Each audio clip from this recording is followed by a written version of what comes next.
بس تمہارے مانگنے کی دیر ہے۔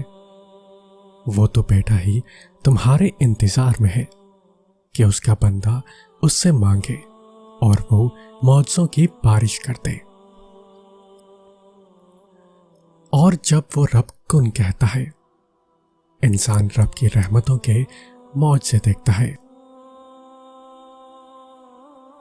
ہزاروں خیالات میں سے تمہاری عقل کا معجزوں کی آس پہ رک جانا بے وجہ تو نہیں۔ آپ صلی اللہ علیہ وسلم نے فرمایا، اذان اور اقامت کے درمیان کی دعا رد نہیں کی جاتی۔ جہاں اتنا مانگا وہاں ایک بار پھر مانگ لو۔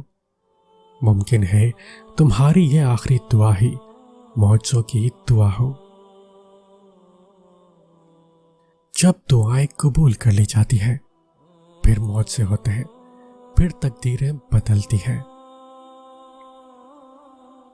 جب روزے دار دعا کرتا ہے تو عرش کے فرشتے بھی اس کی دعا پہ آمین کہتے ہیں۔ کہہ دو میرے ان بندوں سے جنہیں حالات ناممکن لگ رہے ہیں کہ اللہ ہر شے پر قدرت رکھنے والا ہے۔ سورہ مریم ہمیں سکھاتی ہے معجزے ہو سکتے ہیں۔ اللہ پاک کی رحمت سے کبھی مایوس مت ہو۔ اللہ پاک اپنے بندوں کو کبھی تنہا نہیں چھوڑتا۔ اللہ آپ کو مشکلات سے نکال سکتا ہے۔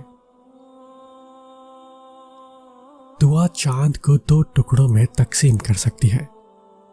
دعا سمندر کو 2 حصوں میں بانٹ سکتی ہے۔ دعا ناممکن کو تمہارے لیے ممکن بنا سکتی ہے۔ دعا جو چھن گیا ہو اسے پھر سے واپس لا سکتی ہے۔ آپ صلی اللہ علیہ وسلم نے فرمایا کہ دعا کی قبولیت تلاش کرو، لڑائی کے وقت، نماز کے وقت اور نزول بارش کے وقت۔ جب اللہ تم سے کہہ رہا ہے کہ مجھ سے مانگو میں دوں گا، تو کیا تمہیں یہ قبولیت کی دلیل نہیں لگتی؟ معجزے ہوتے ہیں، دعائیں سن لی جاتی ہیں، زخم بھر دیے جاتے ہیں، کن فرما دیا جاتا ہے۔ بات تو صرف ایمان، توکل، صبر کی ہوتی ہے۔ محبت کے دعوے دار 1000 مل سکتے ہیں، لیکن یہ جو دعا کرنے والا ہے، ایسا بندہ ملنا بڑا مشکل ہے۔ آپ سے رابطہ کرنے والا، آپ کا حال احوال پوچھنے والا 1000 ہوں گے، لیکن آپ کے لیے اللہ سے رابطہ کرنے والا، آپ کی آخرت کی بھلائی چاہنے والا، جنت میں آپ کا ساتھ چاہنے والا، آپ کا حال رب کے سامنے بیان کر کے دعا کرنے والا ہر کوئی نہیں ہوگا، بلکہ کوئی ہوگا۔ اللہ کافی ہے، دوست کے طور پر بھی، اور اللہ ہی کافی ہے مددگار کے طور پر بھی۔ ہو سکتا ہے اس رمضان تمہاری پسندیدہ دعا پر کن فرمایا جائے۔ کیا پتا اللہ تمہارے من پسند شخص کو تمہارے حق میں لکھ کر تمہاری کہانی مکمل کر دے۔ تمہارا تہجد تک آنا بھی ایک معجزہ ہے۔ جو دعا تمہیں تہجد تک لے آئی ہے وہ بھی ایک معجزہ ہے۔ اور پتہ ہے تہجد میں جو تم مانگو گے وہ بھی اللہ معجزے کی صورت میں سنے گا اور تم حیران رہ جاؤ گے۔ اللہ پر یقین سخت اندھیرے میں بھی روشنیاں پیدا کر دیتا ہے۔ اپنے سارے معاملات اللہ کے سپرد کر کے بے فکر ہو جانا اس بات کی دلیل ہے کہ آپ کو اللہ کے کن پر یقین ہے اور آپ کو معجزوں پر یقین ہے۔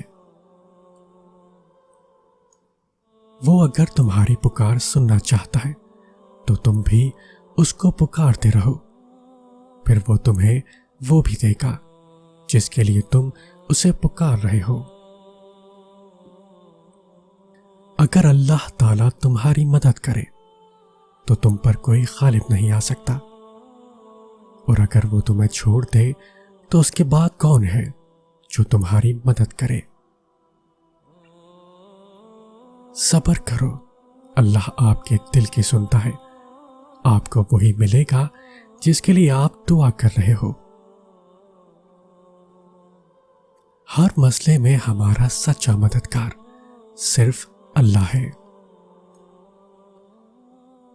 تم روشنیوں کے رب کو رات کے اندھیروں میں پکارو، وہ تمہیں بھی معجزوں کی صبح عطا کر کے راضی کر دے گا۔ آپ جس رب کی بارگاہ میں اپنی مشکلات کا حل مانگ رہے ہیں، وہ اس دنیا کا ہی نہیں بلکہ پوری کائنات کا مالک ہے، اور اس انسان سے زیادہ مضبوط کون ہو سکتا ہے جو اللہ کو اپنے لیے کافی کر لے؟ اس سے زیادہ صابر اور کون ہو سکتا ہے جو اللہ کے سوا اور کسی سے مدد طلب نہ کرے؟ آزمائش کے بعد جب تم اللہ کے قریب ہو جاتے ہو، تب وہ تمہیں ایسی اندھے کی طاقت دے دیتا ہے کہ تم ان تمام حالات سے نڈر ہو کر لڑ جاتے ہو۔ بس تمہارے مانگنے کی دیر ہے، وہ تو بیٹا ہی تمہارے انتظار میں ہے کہ اس کا بندہ اس سے مانگے اور وہ معجزوں کی بارش کر دے۔ اور جب وہ رب کن کہتا ہے، انسان رب کی رحمتوں کے معجزے دیکھتا ہے۔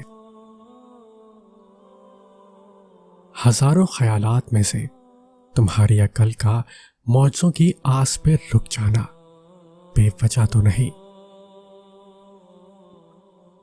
آپ صلی اللہ علیہ وسلم نے فرمایا، اذان اور اقامت کے درمیان کی دعا رد نہیں کی جاتی۔ جہاں اتنا مانگا وہاں ایک بار پھر مانگ لو، ممکن ہے تمہاری یہ آخری دعا ہی معجزوں کی دعا ہو۔ جب دعائیں قبول کر لی جاتی ہیں، پھر معجزے ہوتے ہیں، پھر تقدیریں بدلتی ہیں۔ جب روزے دار دعا کرتا ہے تو عرش کے فرشتے بھی اس کی دعا پہ آمین کہتے ہیں۔